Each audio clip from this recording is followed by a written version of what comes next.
MQM Pakistan ने वजीर आजम से शिकायत के अंबार लगा दिए। वजीर आजम शहबाज शरीफ का एक बार फिर MQM पाकिस्तान को लॉलीपॉप, सिंध के मसाइल हल करने की यकीन दहानी कराई।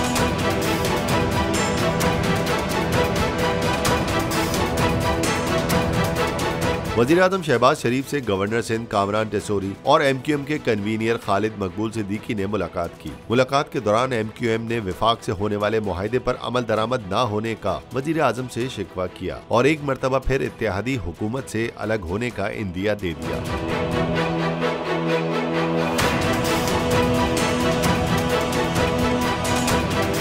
मुलाकात के दौरान वफ्द MQM का कहना था कि हमारे अवामी मुतालबे पर अमल दरामद न होने से जमात को नाकाबिले तलाफी नुकसान पहुंचा। हुकूमत में रहने का कोई जवाज बाकी नहीं रहा। बल्दियाती तरमीमी कानून पर पीपल्स पार्टी से इख्तलाफात करते हुए MQM खुद इख्तलाफात की नजर हो गई। मुत्तहदा के मुतादिद अरकान असेंबली ने तरमीमी बल्दियाती मुसव्वदा मुस्तरद कर दिया, जिस पर वजीर आजम शहबाज शरीफ ने पीपल्स पार्टी की क़यादत से बात करके शहरी सिंध के मसाइल हल करने और मुतालबात जल्द पूरे करने की यकीन दहानी करवाई।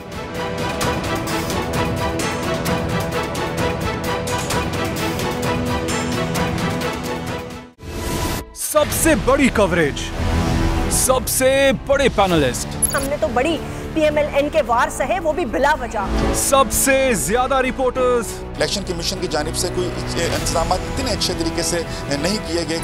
बोल की रिवायत, सबसे पहला नतीजा।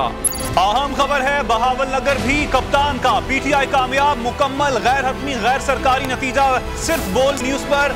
लम्हा बा लम्हा इलेक्शन की खबर सिर्फ बोल पर। सब्सक्राइब करें और बेल दबाएं ताकि कोई खबर रह न जाए।